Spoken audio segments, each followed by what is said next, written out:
Recorded. Hi, everyone. This is Susan Hibbard. I'm the director of the BUILD Initiative, and today is the first webinar of the National Collaborative for Infants and Toddlers Capacity Building Hub. I know many of you were on a webinar last Monday with the Pritzker Children's Initiative, and I was on that as well. But today we thought we would just start talking with you a little about how BUILD sees a prenatal to 3 system, and we hope hear from you as well. We're going to try a couple of technologically interesting things today. I hope they work. One of them is that we're going to enable group chat so that you can see each other's comments. I have yet to get that going, though. Today's webinar, we really want to look at sort of 2 issues. The frameworks that we use to think about the early childhood system and the prenatal to 3 system as part of that, and data, what data can help us do and see, and how we might use data. So all of these issues, frameworks, and data are about, how can these help you focus your efforts in the next 6 to 9 months as you engage in the planning process to create a prenatal to 3 policy agenda and an action plan. First, before I introduce my BUILD colleagues who are here joining me, I want to introduce you back to yourselves. When you registered, we learned from you that about 43% of you see yourself as advocacy leaders, and about 8% of you see yourself as public policy leaders. The people who wrote public policy tended to be the public sector leaders, agency leaders. Others of you described yourselves more by the issue that you're working on. So 11% of you are working on home visiting and 23% on child care. 11% of you are working on community engagement, and about 4% of you are working on prenatal care. And many of you wrote multiple choices of what you're working on. In addition, you're from 13 states and the District of Columbia, and the people who registered were 72% white, 16% African American, 8% Latino, 2% Native American, and 2% Asian or Pacific Islander. So that's a little bit about you, and we'll be asking more about you shortly in the group chat, which I'm having trouble turning on. Okay, got it. Okay, now when you write in the chat box on the left-hand side, you should be able to see people's responses and engage in a communication. If you're making noise and your phone doesn't have a mute button, but there's background noise, you can press *6 to mute yourself. But then if you want to speak, you can press *7 to unmute yourself. The first question I want to ask you in the group chat is, we want to play something, a short video for you, and I'm wondering if you could just write in the chat box if, what I'm hoping is that you can mute your phones, not right now, but shortly, and then turn on your audio on your computer. If you can't do that, could you just write in the chat box that that won't work for you? Because if it doesn't work for enough of you, then we won't do it.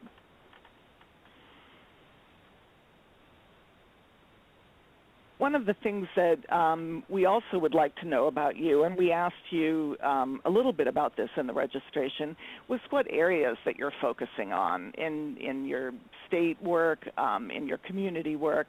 And when we looked at the preschool development grant birth to 5 applications, we looked at what every state leader wrote about infants and toddlers and the work that they hope to do both in the planning grant and if they were to get the larger grant.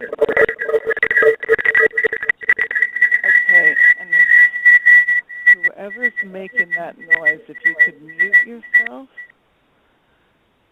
Thank you, *6 to mute. And it seems like the work that people are engaged in really falls into 4 buckets. Quality improvement, increasing supply, comprehensive services, and coordination. And obviously it takes all of these to meet the needs of infants and toddlers and their families. But people, many state leaders wrote in their PDG Birth to 5 applications about the workforce initiatives they're engaged in. Some had to do with wages, some with higher ed.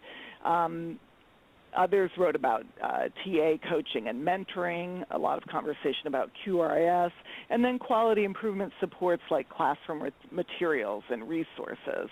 But many of you also talked about, the kinds of policy changes to increase supply and the physical need for facilities and infrastructure improvement. And there was a lot of mention in the applications of shared services. People also talked about comprehensive services, screenings and referrals to comprehensive services, family engagement, home visitation coupled with other services, and mental health consultation.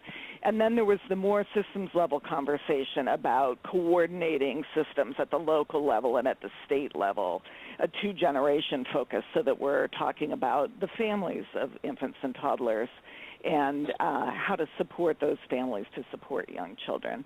So those were the key areas that we saw. And we'd like to ask you now just to take a poll to rank how you'd rank these priority areas in terms of the work that you're doing and hoping to do. So if you could rank these 1 to 4, quality improvement, increasing supply, comprehensive services, and coordination.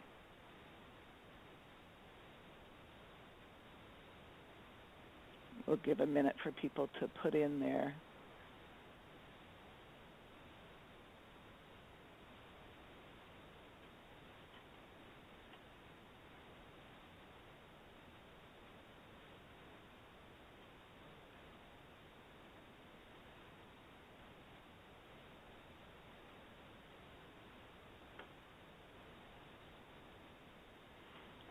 I'm unable to show it. Do you see it? Anybody? No?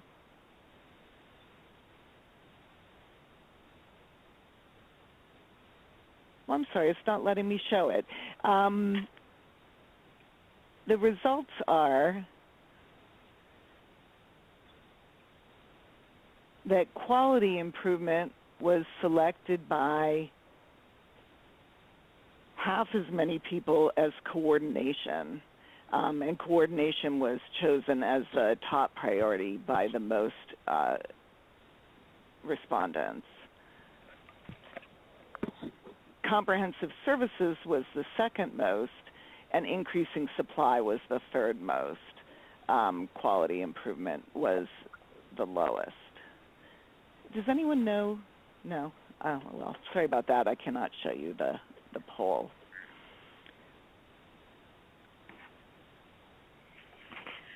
So one of the ways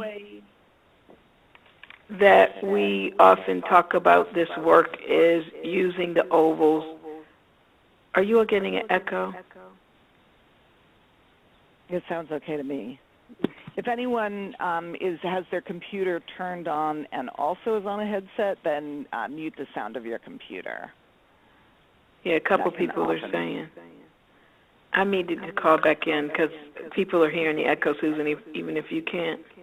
Okay. So start talking about this one. I'll call back in. Okay. So first of all, that was Sherry Killen-Stewart. She's the Director of Alignment and Integration for the BUILD Initiative and the Co-Director of State Services. And many of you might remember the 4 ovals. Some people called them the 4 eggs graphic. And after several years, the Early Childhood Systems Working Group, which created the graphic, changed it to 3 ovals. The original ovals were health and mental health, early care and education or early learning, family support and engagement, and then early intervention. And early intervention always had a sort of dotted line around it. And the reason for that was that early intervention should be part of all of the family and child supporting systems. So in a revision several years after the original ovals, it turned into 3 ovals and into more of an outcomes framework. You know, what should these systems deliver to young children and their families? And then basic principles that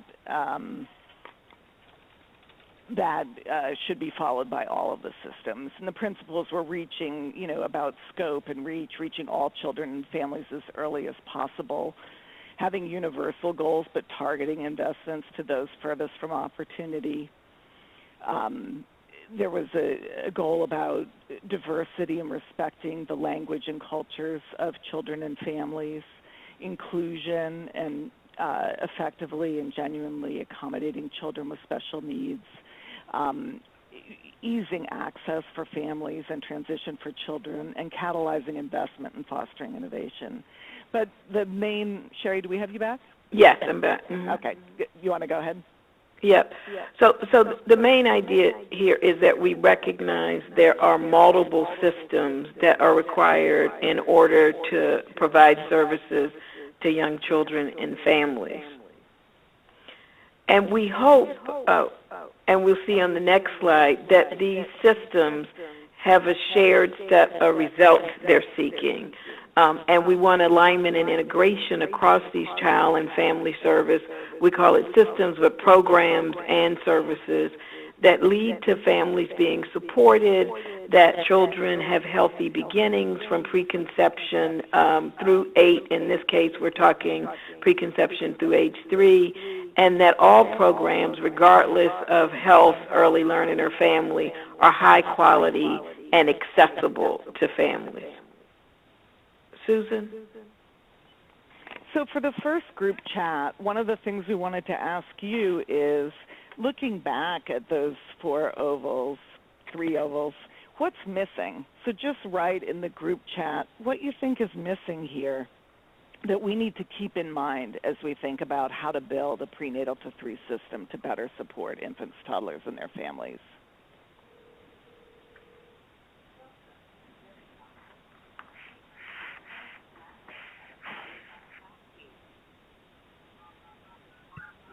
I'm not seeing anybody writing.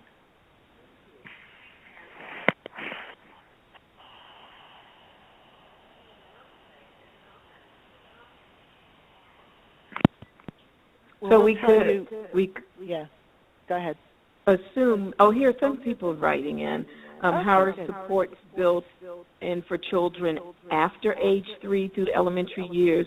Yes, that's critical, and I think the drawing was designed to think at least prenatal to 5, and many of us are now thinking through 8. There's another workforce that's compensated. Where does workforce show? We're going to show you the slide in a second that talks about what the component pieces of each of those ovals need to be. But Susan, why don't you try the video, because that'll give us a bigger sense. Okay, so this is our heavy lift in terms of whether we can accomplish this as a techie group. If you could put your phone on mute and then turn on your computer audio, we'd like to play a 2-minute video that shares with you how Build thinks about early childhood systems and what's in an early childhood system and what is early childhood system building. So you can put your phone on mute, *6, turn your speakers on.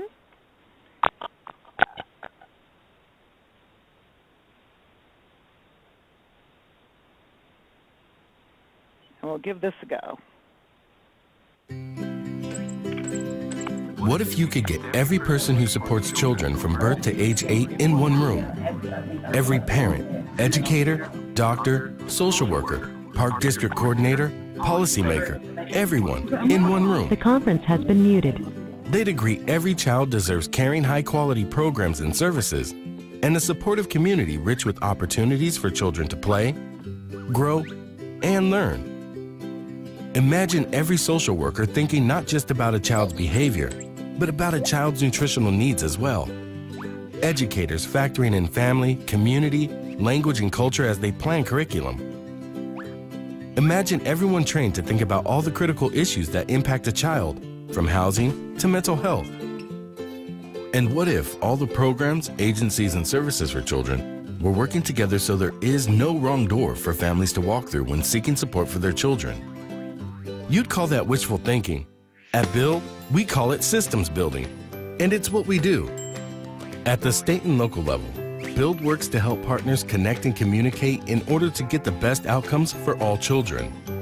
We provide guidance, tools, and resources, including a learning community across states designed to share strategies related to everything from improving quality to engaging families, ensuring accountability, and promoting racial equity. Build works with local partners to help them build on existing effective practices so that each state doesn't have to reinvent the wheel. The long-term result? Every professional, family member, community leader, everyone becomes a critical link in an unbreakable chain of support that reaches every child.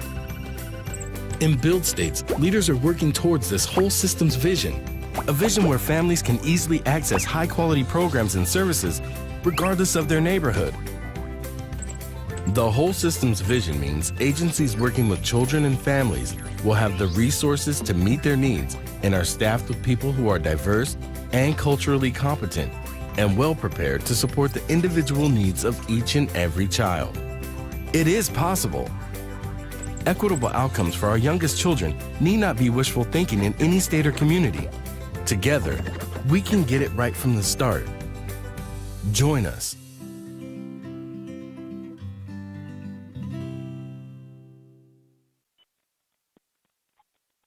Okay, great. So now if people can mute their computers and go back to your phone. And if at any point, I've muted most of you now. If you want to speak or ask a question, you can either write it in the chat box or press *7 to unmute yourself. Okay, Sherry? Okay, thank you. I saw in the chat box that many of you responded. We weren't patient enough, but many of the issues that you raised are what we consider the key components and foundations for an early childhood system.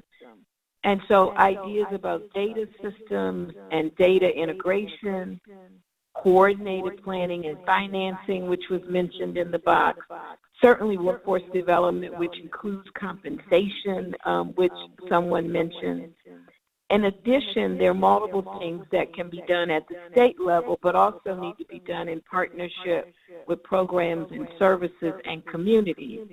Building political will and engagement around the first 1,000 days of life, continuous quality improvement on those programs and services provided by the state, intentionally paying attention to access, and we've underlined it there. Our friends in Georgia, through some work they've done, really have unbundled access to be about accessibility, which means you have to deal with transportation issues, accommodations, meaning that it has to meet the needs of the family. We often spend a lot of time thinking people just aren't aware when there are other issues such as affordability or availability, or it's just not a place that's acceptable. We'll share a quote in a minute about programs that don't speak the language of the family. And then we have to have continuous ways to both intake and ensure strong referrals. You know that the work done by Help Me Grow often talks about it taking 7.5 contacts for families to get the services they need. So we need to be making warm referrals that meet their needs, that we're sure families can attach. But this is the state system level work, both at the state level and then in partnership, of course, with communities. And we really want to make inequity visible in early childhood systems. It's not just for those kids and families that can find their way to our door. We often know what to do. This article talks about inequality starts with moms, and studies that show early home visiting, and this is in Jamaica, made a huge bit of difference. But we need to be able to get to those moms and babies that matter the most. This article is also always striking for me because there are groups of people, in this case African American, who have not made progress on big ideas that matter for infants: home ownership, employment, incarceration in 50 years. And I do work with Michelle, who you hear from in a minute, and Aisha Ray, really helping states and state leaders to kind of unbundle what the challenges are. Being clear about what's the root problem, because often we say, well, we need to increase access, but if we increase access without talking to stakeholders, which is the second bucket, we may actually do something that's not beneficial to the children and families that we're trying to serve. And stakeholders happen at multiple levels. It's the children and families themselves, as well as programs, as well as our state leaders and what challenges them. We also need to be clear about the impacts, because many of the decisions we make have both intended and unintended consequences. So we need to be thinking about those so that we can plan for them, so that we don't increase disparity. One example is when we give grants as a state to organizations who easily can fill out the state application and process. Well, that's leaving a lot of folks on the table who could also do high-quality service, who also may have strong connections with the children and families we care about. But when the bar is set really high, it often excludes if we're not intentional in planning for that as well. And then we need to think about sustainability and viability of services. It's easy for us to think about pilots, but we really need to be thinking about what's the pathway to scale. How can we not just fund things with special funding, but with funding that over time targets and intentionally supports the children and families we say we care about. And there's lots of funding that's available. This brings back to this point about family voice and community voice and listening to the workforce. There are many funds that could be used for children and families. A part of our challenge is to understand who's benefiting and who's not benefiting from this wide array of income supports, health care, family supporting services, child care, child welfare, housing, nutrition, and how those things integrate and work together to benefit families and their young children. So if all these funds are available, let's try to use the chat box again and think about or talk about what is the gap, what is the root cause that leads to children, infants and toddlers not having strong well-being. So if you could use the chat box and write in, that would be great.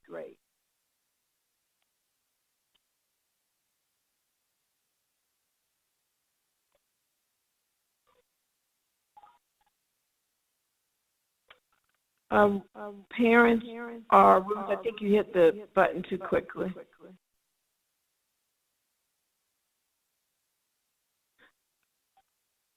Siloed system, racism in housing, parents aren't getting resources early enough, housing instability,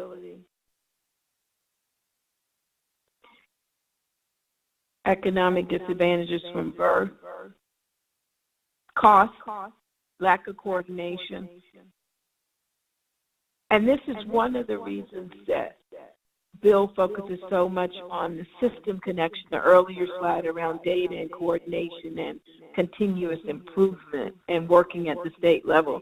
Here's some of what parents say, and we've done lots of focus groups across the country. These are merely 4 quotes. We encourage you to talk to your own families. But, transportation, sometimes in the era of efficiency, we move services away to the place where most people come, but we leave on the highway all of the other families who can't get to child care or health care or other kinds of services. We often are so excited about printing materials in Spanish that we forget when families get to the classroom that the teachers also need to be able to communicate with the family. So we hear teachers and providers don't speak the language of the family. And a new learning that we're gaining is around how some communities really view home visiting, that as a state, we view it as a universal idea and we want to make it available, but we need to understand the history and culture and context of many families who have seen someone knocking on the door from the state as somebody to remove their children, whether we're talking about the Native American community or African American community or just poor communities in general.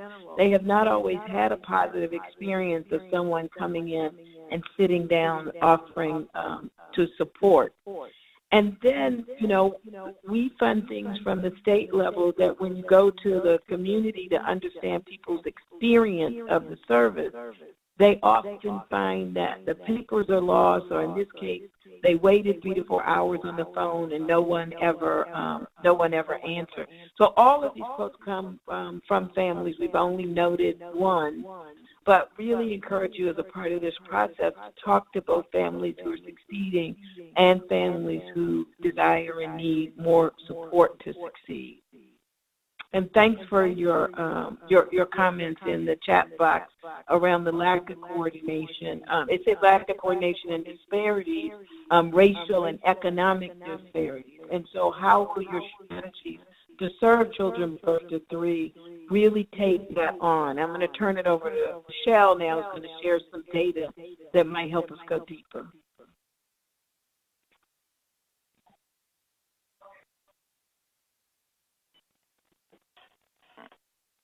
Are you muted, Michelle?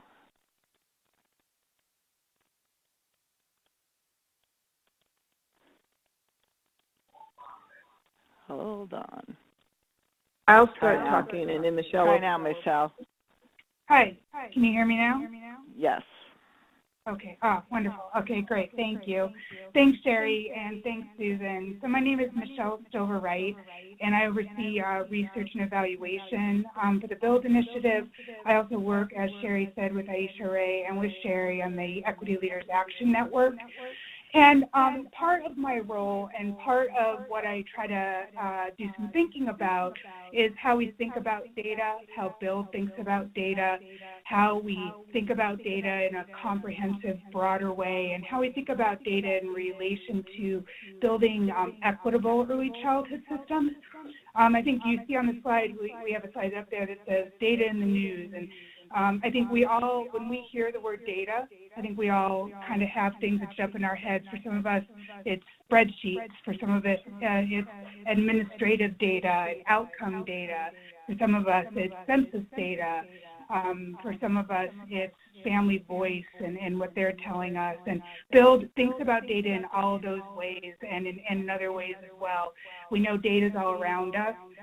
There, up on your screen, are some examples of how data is shared through the media and how it sets an agenda. Data supports an agenda, supports a point of view, and supports thinking related to where our systems are, what our needs of our systems are, and what the needs of our children are, infants and toddlers, our 0 to 5-year-olds, our families, and our communities. So what I'm going to talk a little bit about is how BUILD thinks about data, and then share just some examples from kind of across the internet on some indices and some opportunities to look at your states, look at your counties, look at your communities, look at data from those states, counties, and communities, and how we can start thinking together about how to use data moving ahead in this work. Okay, so to use data and how BUILD thinks about data, we view data as a necessary tool for equity in early childhood. But to do that, you have to think about data maybe in a different way than maybe how you're thinking about it now, or in an expanded way.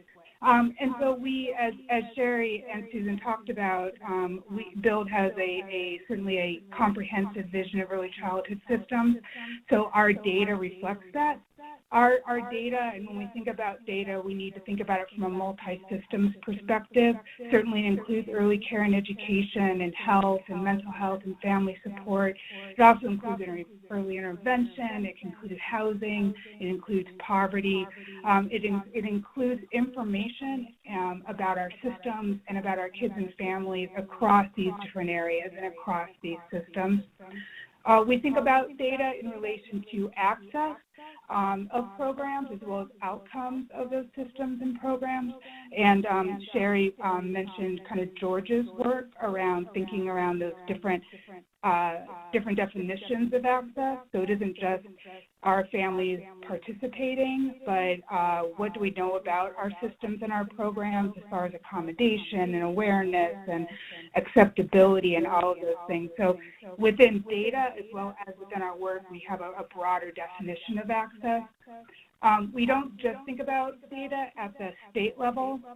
Often, and we're going to talk a little bit about just kind of how a challenge sometimes can be having data at different geographic levels, but we really work hard to think about data at multiple levels. It's not just at the state, but what do we know at the county level? What do we know about at the community and the neighborhood level? What do we know at the neighborhood level? Because we know that kids and families live in, or that our toddlers and infants live in families, those families live in neighborhoods, those neighborhoods live in communities. All right, and also when we think about using data as a tool for equity, we think about disaggregating that data by race and ethnicity and the importance of that. And we're going to talk a little bit more about this in a few slides, but by disaggregating your data by race and ethnicity, you start to really uncover hidden inequities. It can help you point out and address root causes and solutions to those disparities. And it helps to raise the issue of racial equity in system building, investment, evaluation, and assessment. Racial disparities and inequities can really be hidden if we don't disaggregate data. And then, as we talked about, it's really that we have a broader definition of data, and that includes family and community voice. So it isn't just what can be on a spreadsheet, but it's what we're hearing from families and communities. Okay, so here just is a list, and really it's just kind of trying to get at the idea. These are examples of indicators. A lot of them are going to look very familiar to you. A lot of these are used in states and in different system development efforts across the country. But they also, I think, have some areas where they try to include access as well as outcomes, opportunities. There's community, family, and child level data. Some of this kind of data comes from administrative data sets. Some can come from census data. This is certainly not an inclusive list of data, which is supposed to kind of start to get us thinking about the different types of data that's available, where it comes from, and to think across these kind of different areas. So again, it's that comprehensive nature of how we think about data and what information we want from our system. So here's also one example, and when we think about data, we also think about, it isn't just one data point. It's we think a lot about the intersectionality of data and how we can use various data points to drive discussions, to inform discussions. And so this is an example of a slide or that we did for Washington State. And so you can see that it's census data available at the county level. And so it isn't just the minority rates in those counties, and it's not just the poverty rates, but we tried to show kind of the intersectionality of that to help spark conversation, to help think about what the needs are, what the barriers are within those counties, and start to have a conversation about services, for example. So this is one example of how we might think about data and how we might start to use data to be a catalyst for discussion around equitable early childhood systems. All right, so here's another example, and I'm not sure, I hope many of you, I'm sure, are aware of the Kids Count Annie Casey Foundation's Race for Results Index. And the reason that we're kind of highlighting this is, one, the idea of an index, I think, appeals to us. It has, what you have there are 12 indicators or measures of child success at each stage of life. And that the higher the number, the more successful, according to the Casey Foundation's research, children will be. And so it's really a kind of an opportunity index. And let me share the next slide. So here's the results. And what's great about the Race for Results data is all this data is available at the state level. So you can get this graphic or this set of data for your state. And then it's available by race and ethnicity. So you can see in your state who is according to kind of their metric, who has more access to success, broken out by race and ethnicity, which also, again, can be a good catalyst and spark conversations. And because it's an index, it includes various systems and various groups who are accountable or responsible for some of those indicators, and it can be helpful to pull together a cross-sector, cross-system team who might look at that data and think about what that data means for their work. And it's not. There we go. All right. So one of the things we also talked about, again, is the importance of disaggregating data by race and ethnicity. And I am from Iowa, and I've done a lot of this work in Iowa, so I kind of want to just raise Iowa as an example, again, on what happens when you disaggregate data by race and ethnicity. So Iowa, and what you're looking at there is the kids count rankings. So overall, Iowa tends to be ranked very high across all the kids count rankings. So in this particular year, the last time the race for results data came out was 2017. Iowa ranked 5th overall. And so that was across indicators around economics, education, health, family, and community. And so the organizations in Iowa obviously, talk about that. Like, we were ranked really high. Our legislators, our advocates, our programs respond to that. But then what we've asked them to do, and what Race for Results offers the opportunity to do, is to say, okay, but if we disaggregate by race and ethnicity, how does that change what that situation for kids and families looks like in Iowa? And so you can see that on no measure, when it's disaggregated by race and ethnicity, is Iowa 5th. White children in Iowa rank 15th among the 50 states. So kind of and then for Latino children, 18th out of the 49 states. And then 19th for African American children, and for Asian and Pacific Islander children, 37th out of 43 states. So it really does change the conversation. It really does offer another way to think about income or to think about outcomes and how our kids and families are doing in every state. And I think that often what will is that it will open up a different conversation and offers kind of a different way to think about what your data looks like and what the outcomes look like in your state. Okay, so and I'm just going to kind of share. I'm going to share a couple of other examples, and these are all different indices or websites that you can access. And some of you might be familiar with some of them already, but I just wanted to share them as examples. We have the County Health Factors ranking, and that ranking looks at kind of two groupings of indicators. First, they offer county rankings in each state by health outcomes. They look at length of life and quality of life. And then they also look at a variety of different health factors, health behaviors, clinical care, access to care, quality of care, social and economic factors, and physical environment factors. All right. So again, we're going to just share an example. All right. So Michelle, before you share the example, you had a couple questions on the Iowa slide. And one was, is the disaggregated for something other than overall well-being? Was a question about the Iowa slide.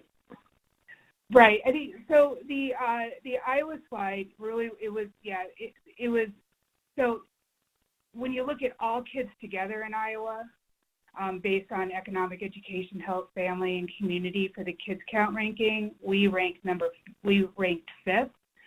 But when we look at largely those same areas, we ranked worse for all of our kids, and certainly broken out or disaggregated by race and ethnicity.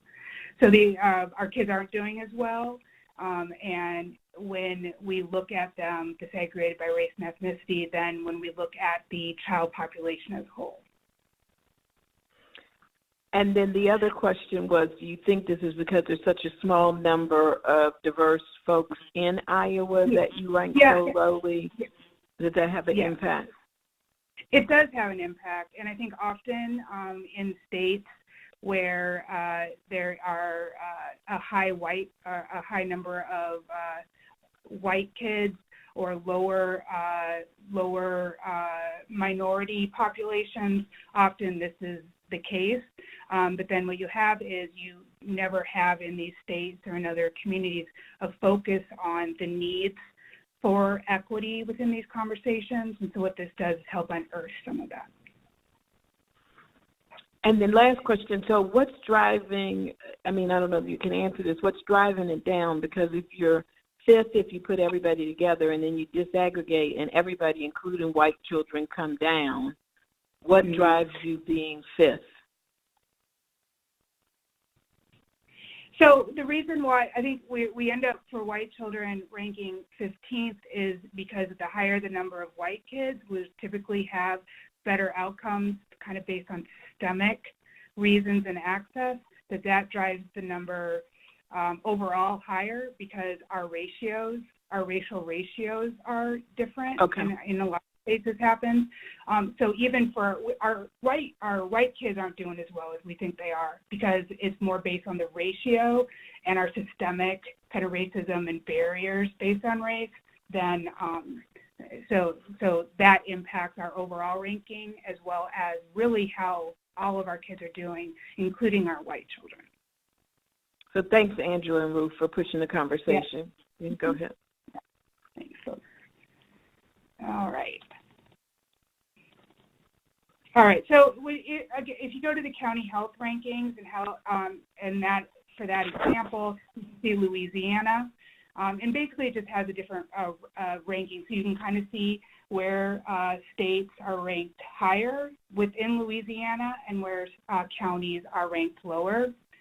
Let's see here, and then again for the health factors, and you can download these maps on their website and use them again to spark conversation to kind of see what it looks like internally to your state based on the health factors and on the health outcomes set of indicators.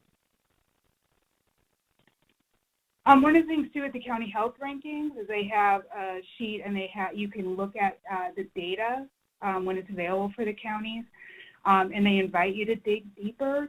So you can look at, when it's available, the data by race and ethnicity sometimes, and you can kind of see that they offer some more information for each of those indicators, so you can dig in a little bit more outside of just the mapping process. All right, so this is another index, and it's the Opportunity Index. And again, this one is focuses on and it's at opportunityindex.org. It has areas around the economy, indicators related to education, some to health, and some to community.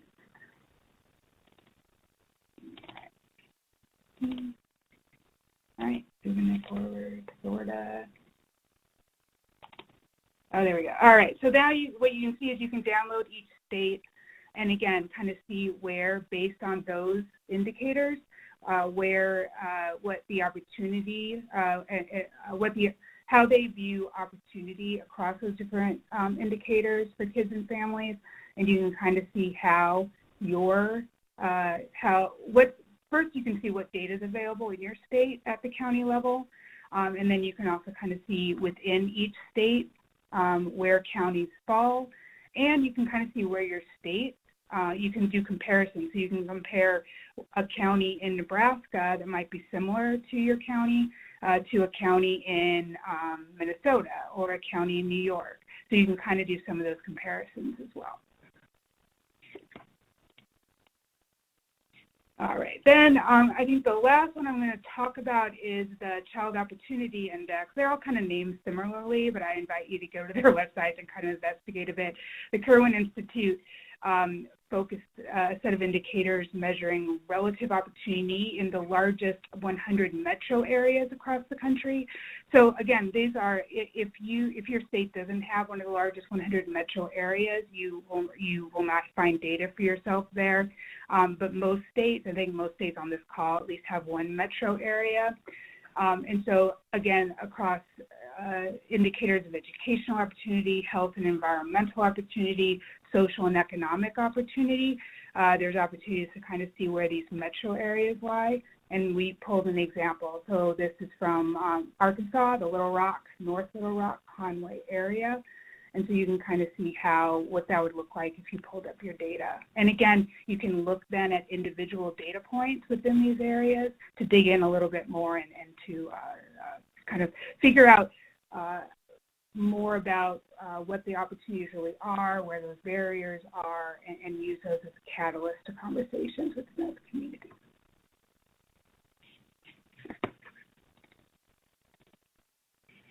Okay, so there's a lot of data. There's a lot of data out there. We all kind of are buried in data all day, all the time. We try to use data, and so there's challenges to that. And I think that part of this work is to think about those challenges and figure out how you as leaders and you as advocates and us can kind of figure out what kind of messages we want to give back to our systems to start to overcome some of these data challenges. And we outlined some of them that we hear often. So first, kind of this idea of perfect data, and that you can't move ahead until you have perfect data. You know, there often isn't perfect data. So what data do you have? What does it tell you about your systems? What does it tell you about your work, and how do you move ahead? We hear a lot about the difficulty and capacity to collect and analyze data. You know, who has access to that data? Is it is it kind of buried in various programs and in various systems that across departments? Is there some kind of data sharing agreement with some universities or with other organizations who can do some of that analysis? You know, who has access to data in your communities, in your states? Who has time and the expertise to analyze data in a way that's helpful and is timely? Often we also hear about the drivers behind what data is available. Often what data is available is driven by reporting requirements. And so how do you make sure that you're aware of what those are, what data is available because of that, but also start to expand what's driving what data is collected, and what you want to learn from that data. Data is often siloed, and I think that during the earlier part of this call, we talked a lot, and a lot of the comments were around kind of data that is not integrated, and how do you start to think about that? We recognize that can be a challenge. The quality of data, I think we had an experience in Iowa several years ago, and where we were trying to get data disaggregated by race and ethnicity, and what we discovered was that people weren't really asking that question. They were guessing and just filling it in because they weren't comfortable asking the question about race and ethnicity. And so then with that in mind, the quality of that data certainly would not be as helpful. And so digging in and understanding how it's collected and what that looks like and what kind of training folks need around data. Seeing if data can be disaggregated. Oftentimes, I think when data isn't available in a disaggregated way, it's sometimes because no one's ever asked for it to be that way. You know, there are obviously other issues and barriers, but the first step is asking. And then we have kind of a broader view of data. So it's not just what's on spreadsheets, as we talked about. It's what are families saying, what are communities saying, how are you reaching out, and taking that data seriously and using it to impact your system and your work, and to inform or help to interpret the other types of data that often we focus on. All right, so that really is just intended to be kind of an overview of some options and opportunities to look at data in your states and in your communities, and to kind of start a conversation about how data can be useful and should be used across an intentional process related to equity and building equitable early childhood systems for infant toddlers and young kids. Thank you, Michelle. And we just wanted to show you this one example, and Rebecca will get to your question. We just want to show you this one example from DC's work, which modified a little bit. but it ties together the need for a framework as well as the need for data as well as the need for an approach around equity. And what they've done here is taken the big buckets of the funding and the programs they have and then split them so they could understand what's universal and then what has a targeted intervention. And that target is probably not primarily around race, but it may include race. Certainly in a place like DC, it includes geography. And so just as you're thinking about your work, especially for preconception through age 3, we do want some things that are universally available so that all of our kids and families have opportunity. But as we establish that, we also need to be thinking about what needs to be targeted, and that includes what we learn from programs, but as important, what we learn from families about what they need and what they want in order to be successful. So we thought we would share that example, kind of one state's effort as describing the multiple buckets of service and how they thought they were available always needs to be tested with families. And Rebecca commented, Michelle, when you were talking, that it's a challenge to bring Medicaid data into the picture, and so would love your thoughts on Medicaid data with vital statistics, school, home visiting, et cetera. Have you done anything about bringing that data into the conversation? Did I lose Michelle? Hey, sorry. No, I was on. Yeah, I agree, Rebecca. I think that is a major challenge, and I think thinking about how to link all of these different data systems together and what that means. I think that is an ongoing conversation, and I think we can share some examples of states that have started to think about that and have done it. But I would also welcome others who are aware of strategies to really better link, especially Medicaid data. I think we'd love to hear those examples, and we could share them back out. But I will. And then I think, Michelle, we're also beginning to hear a drumbeat around targeting populations that are eligible for Medicaid for services. And so while we may be still struggling at the data level, to the extent we make our services predictable and have some sort of shared eligibility, folks are using Medicaid eligibility. Museums and libraries are using food stamp eligibility as a way for folks to enter programs. So just another way to think about it. Susan, did you pop in? One of the things I would love for you all to put in the chat box as we're nearing the end is some thinking about what was most useful in this conversation.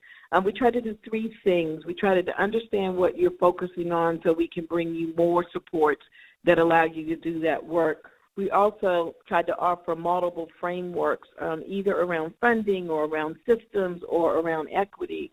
And then Michelle brought up the end by talking about data. And so if you could just tell us in the chat box, what's most useful or what you want more in, that would be helpful, and then we'll share the upcoming events, and then people can get a couple minutes of their life back. Thank you, Jennifer.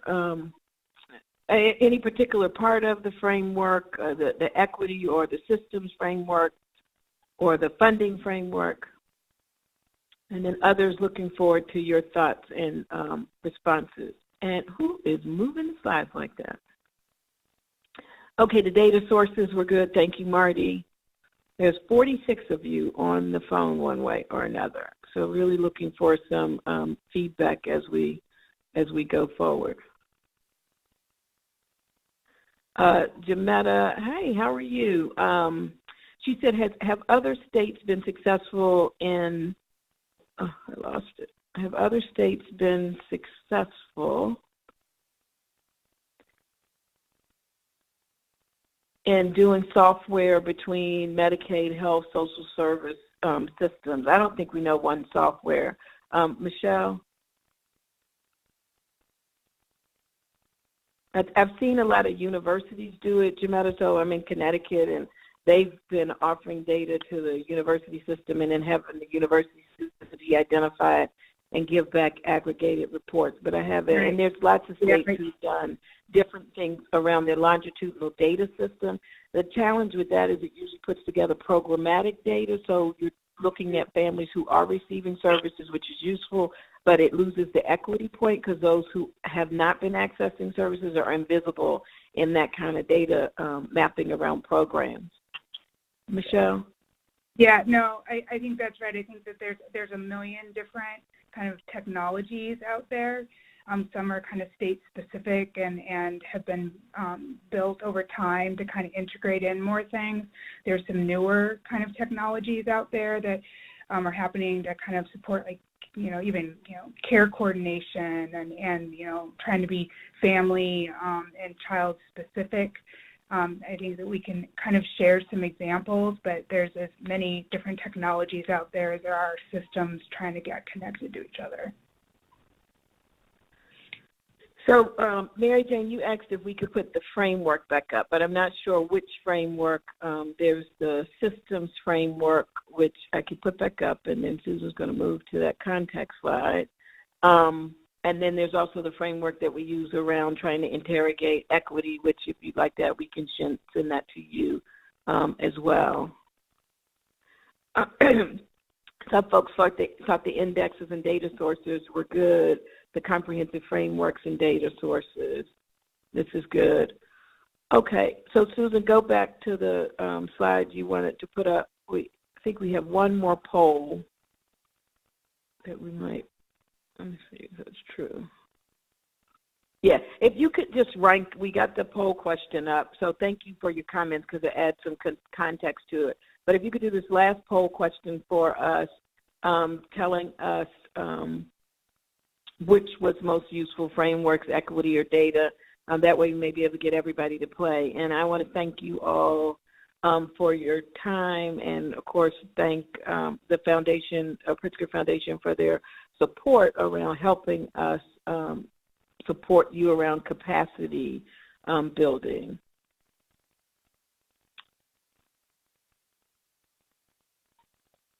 And after the webinar, you might get a small survey. It asks you other thoughts. Please feel free to fill that in, even if it's only a quick answer, because it helps us with planning for the future. So far, the average is, yes, we can hear you. There you go, Susan. I guess I got rid of the echo by getting rid of me, was how it worked. Sorry about that. So I'm turning it over to you, Susan. Thanks, everybody. Okay, thank you for your comments on what areas of focus are most helpful. And I will come back in a second to a context slide, but I just wanted to share two upcoming webinars. One is with the Pritzker Children's Initiative has a contract with GMMB, and we'll be doing lots of communications and messaging support. And part of that will be a series of communications and messaging webinars. So there's going to be one on Thursday, May 9th, and all of that information will be sent to you. And then on June 6th, leaders from the first 5 Pritzker-funded states working on a prenatal to 3 policy agenda and action plan are going to share with all of you new planning grantees what they've learned through this process and what they might have done differently if they knew then what they know now. So that'll be a chance for you to ask questions and to hear what they're learning and thinking. We'd very much like to hear from you what would be useful to you. All of the support from the hub is optional, and jump on webinars that are on topics that are useful to you and don't on ones that aren't. Think of other people in your state that might benefit from them and invite them if you like. But we would like to tailor the obviously the one-on-one support to states will be tailored, but we'd like to tailor the webinars as well so that if there are particular states, promising practices that you particularly want to have exhibited, or if there are things going on in your state that you really think should be highlighted for others, let us know that. And in a minute, I'll share a contact slide. But one of you was asking, I think, to see this slide again. Is that right? Is this it, Mary Jane? Yes. Okay. So, and we did change this a tiny bit. This was created by the Birth to Three Policy Alliance in the District of Columbia. And, you know, we particularly were interested in showing it because it shows universal goals like access to health and some universal services, as well as targeted interventions in the second row. We tweaked it a little because they had a couple things under universal that we felt were targeted, but we can share with you their actual work. This has a little tweak in it. But please press *7 if you'd like to unmute yourself and ask any question or make any suggestion. And also feel free to contact us. Our email addresses are here, and very soon we'll have a base camp space for all of the planning grantees so that you can communicate with each other and with us. But if you have any particular priorities that you'd like to see focused on by the National Collaborative for Infants and Toddlers Capacity Building Hub, please let us know. Contact us. We're definitely here to be helpful and to connect you to resources and information that might help you in this great work. Oh, Barb has a good comment for the DC plan that we need to add a column for workforce initiatives to support the work. Great. And we can share that that plan with you all on as well. So this is our contact information. Anybody want to press *7 and unmute yourself and make a comment or ask a question or a suggestion for your future activity? Speak now.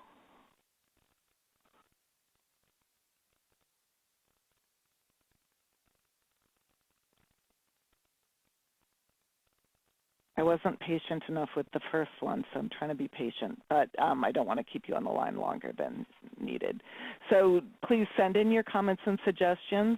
Let us know what would be useful, and we're really looking forward to working with all of you in the coming months. Thanks so much for participating today. Bye-bye.